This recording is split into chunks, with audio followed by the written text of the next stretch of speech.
Banyarwanda, banyarwandakazi, inshuti zanjye, nongeye kubasuhuza kandi mbifuriza ibihe byiza ndetse mbashimira cyane yuko mukomeza kubana natwe hano kuri Ndayisaba Epimac TV. Mu biganiro byose tugenda tubagezaho indirimbo zitandukanye, ni byinshi tuba twateguye kandi nkabashimira ko mukomeza kubana nanjye. Nabibashimira cyane, mwarakoze kandi niteguye yuko tuzakomeza kubana umunsi ku munsi. Ndakibutsa rero wowe utarakanda kuri subscribe kwibuka ukabikora kugira ngo turusheho kujya mbere, dukure kandi dutere imbere, durusheho kuba umwe, dukomeze kuba mu mujyi umwe, dukora ibintu kandi twese duhuriyeho.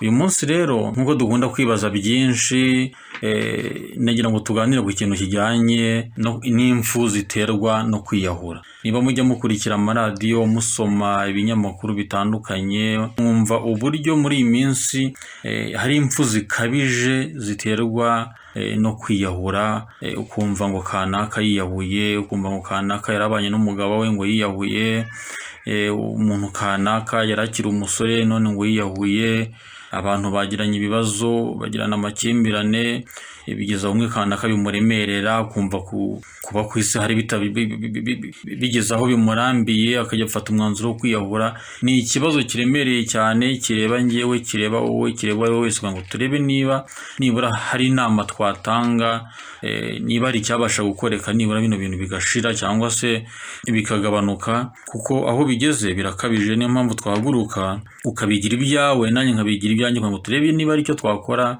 bino bintu, turebe ko twabikora, twagira icyo tubikoraho bikagabanuka. Kuko aho bigeze turimo turabura abantu benshi, kandi kwiyahura burya ntabwo ari byiza, ntabwo ari ibintu twashyigikira. Niyo mpamvu nifuzaga yuko twabigira ibyacu kugira ngo tujye inama, dutange inama mu buryo bwose bino bintu bitandukanye. Ni muri urwo rwego rero uyu munsi nifuza ko twavuga kuri iyi nsanganyamatsiko, ariko ntari jye jyenyine. Haba hari umutumirwa mfite muri aka kanya, ngira ngo adufashe kumva neza bino bintu, ne kwiharira ijambo gusa, ngira ngo adufashe kumva neza bino bintu. Akaba yitwa Nkundimana, ndetse akaba ari n'inzobere mu bijyanye n'imitekerereze y'abantu n'imyifatire ndetse n'imyitwarire. Akaba akiri umunyeshuri wiga mu Bushinwa, akaba ari gukora PhD.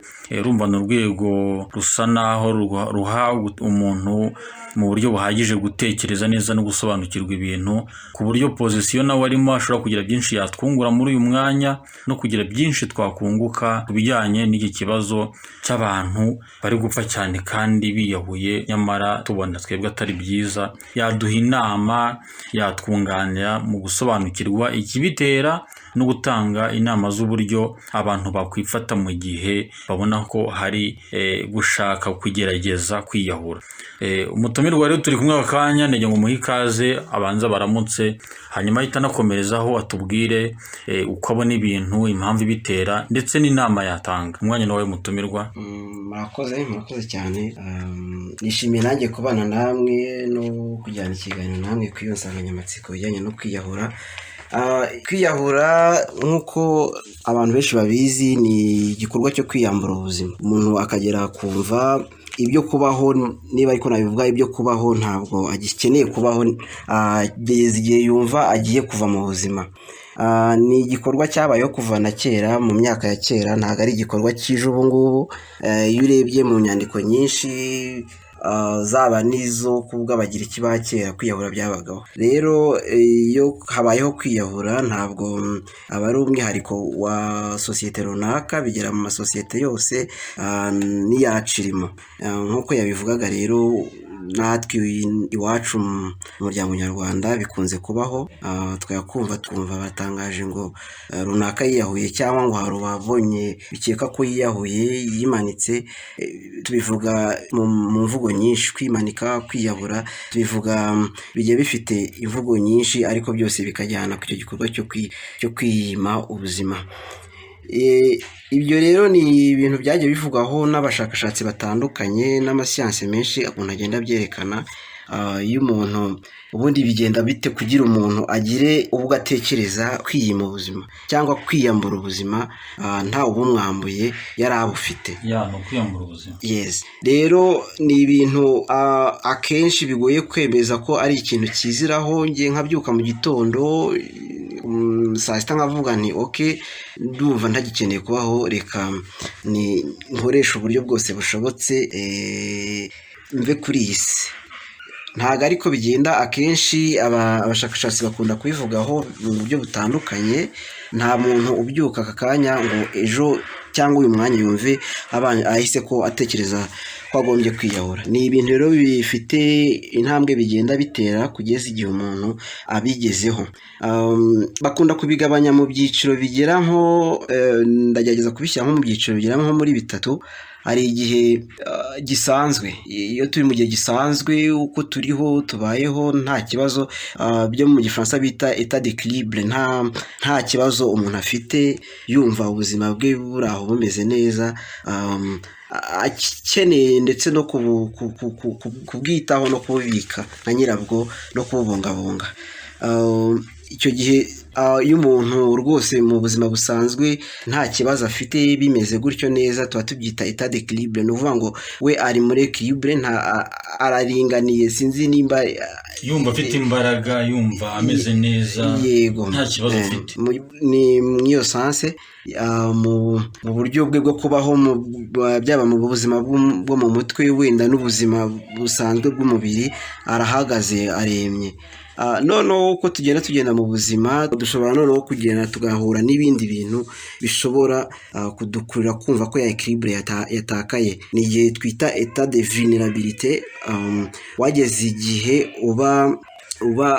navuga uhura n'amage ashobora kujyana muri cya gikorwa gishobora kuzaza nyuma. Nanone ntabwo kiba cyakabaye kuri etape iyo twita état de vulnérabilité. Ni ukuvuga wenda wagize ikintu, ufite ikintu wakundaga urakibuze, tuvuge wenda nk'urugero abantu bajya bagira amadeception, kuyajera bikabagora. Deception ni urugero wenda nk'umuntu yatandukanye n'umuntu yakundaga, yamukundaga cyane, abantu no gupfusha burya bijya bigira nabyo ikibazo gikomeye. N'izindi ngero nyinshi duhurira nazo muri sosiyete zishobora gutuma umuntu atakaza ya équilibre yari asanzwe afite mu buzima bwe bwa buri munsi.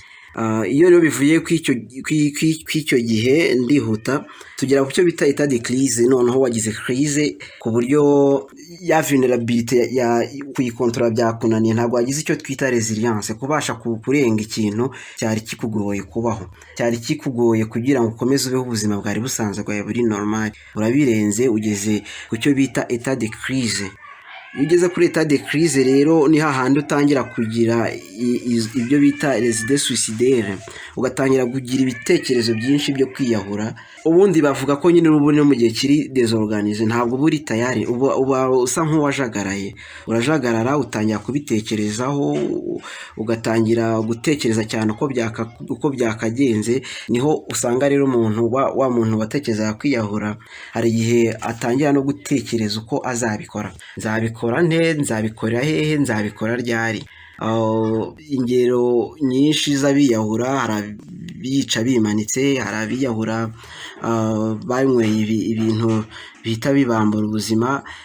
Hari n'abagerageza kugira, ari nk'urugero bigeze kuba mu myaka yashize, hari uwasimbutse asimbuka ku nzu ndende hano mu mujyi wa Kigali, aragwa ntiyahita ava mu mwuka, ariko biza kurangira nyine n'ubundi apfuye. Ibyo byo murabizi niko byagenze.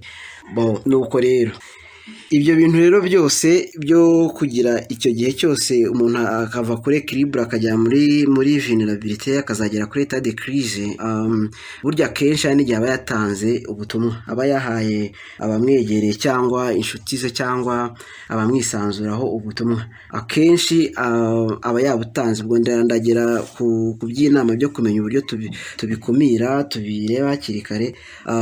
Aba yagerageje kugira uko atangaza uko ari kwibona. Noneho n'ibyo nuko yitwara bidasabira abahanga mu buvuzi wenda bw'indwara zo mu mutwe kugira ngo bamenye ko icyo kibazo gihari.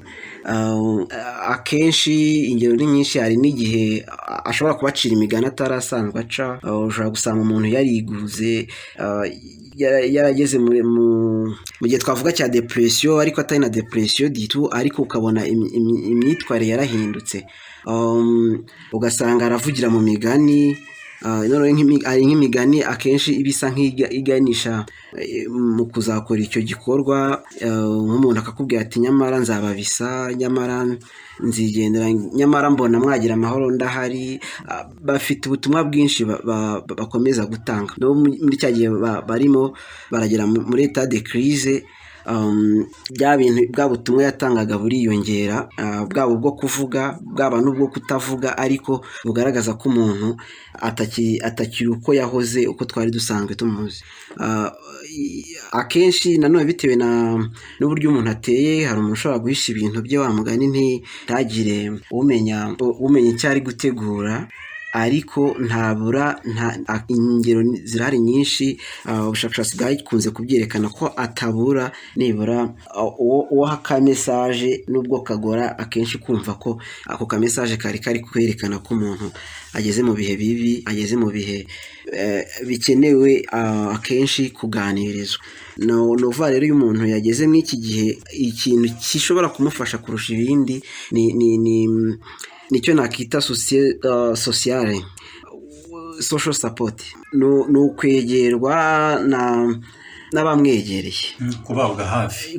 Yego, kubabwa hafi, abantu wisanzuraho, abantu basanzwe n'ubundi bakuba hafi, ukaba aribo ukabegera cyangwa se bo bakakwegera, bakubaza ikibazo gihari kandi ntibacike intege, bagakomeza gukoresha uburyo butari ubwo kugucira urubanza cyangwa kukugira ukundi bakufata, ariko bakakwegera ku buryo bamenya nibura ikibazo ufite, no kubasha kumvisha umuntu ko ubuzima bugikenewe, ko na nyuma y'ikibazo runaka n'ibindi n'ubuzima buzaza, ubwo muri iyo sanse wenda byatewe n'ikibazo kizwi yabashe kwivugira cyangwa se abamwegere baba barabonye.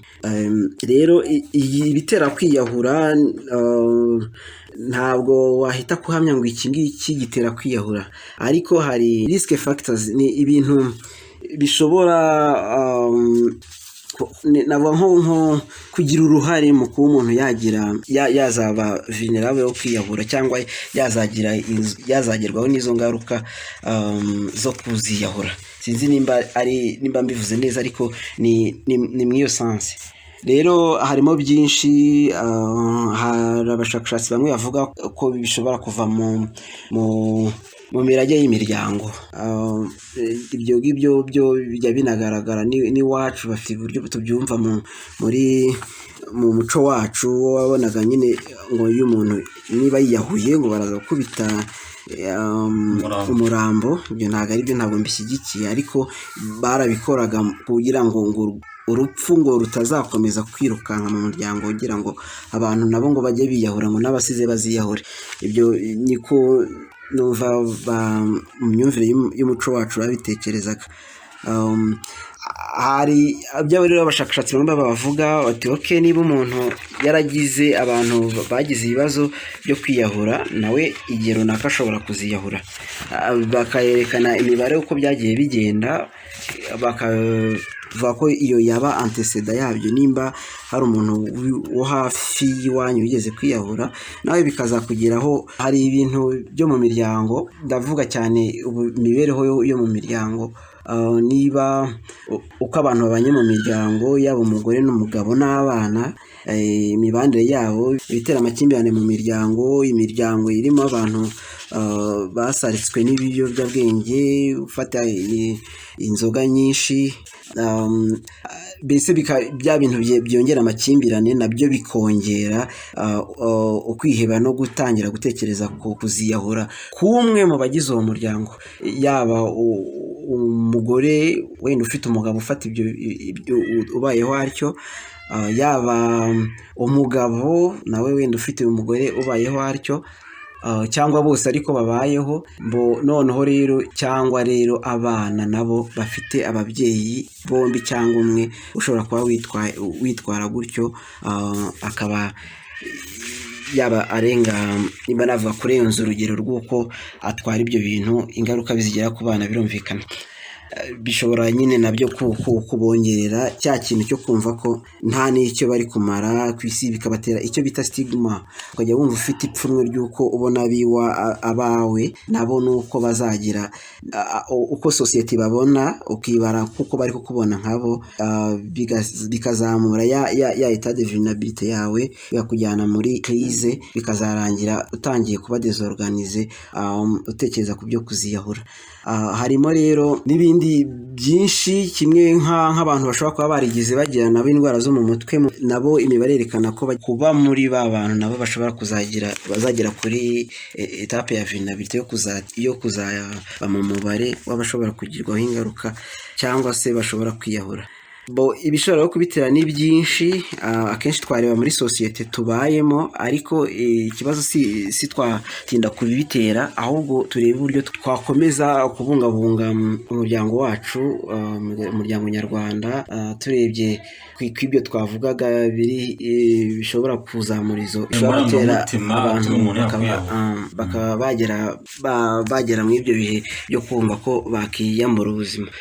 Rero niba ufite umuntu ufite ukuntu yahinduye uko yitwaraga, ushobora no kuba uzi ikibazo cyangwa utakizi cyamubayeho, burya ikintu cya mbere gikemura icyo kibazo cyo kuba umuntu yagira kwiyahura ni ukumwegera ukamuba hafi, ikintu abashije kuvuga ukabasha kumva, ukagira imyumvire irenze kumva ibyo wumvisha ako kanya, ukamenya nyuma y'ijambo mu by'ukuri bisobanuye, yego ukabyumva mu buryo bwagutse, yego ukagura imyumvire yawe ku muntu uba waragize ibyo bibazo, kandi ukabona asa nk'uri kugera mu kwiheba cyangwa amadepression, bino tujya dukunda kwita agahinda gakabije, ukamenya waba ubona birenze ubushobozi bwawe, ushobora no kumugeza ku nzego z'ubuzima.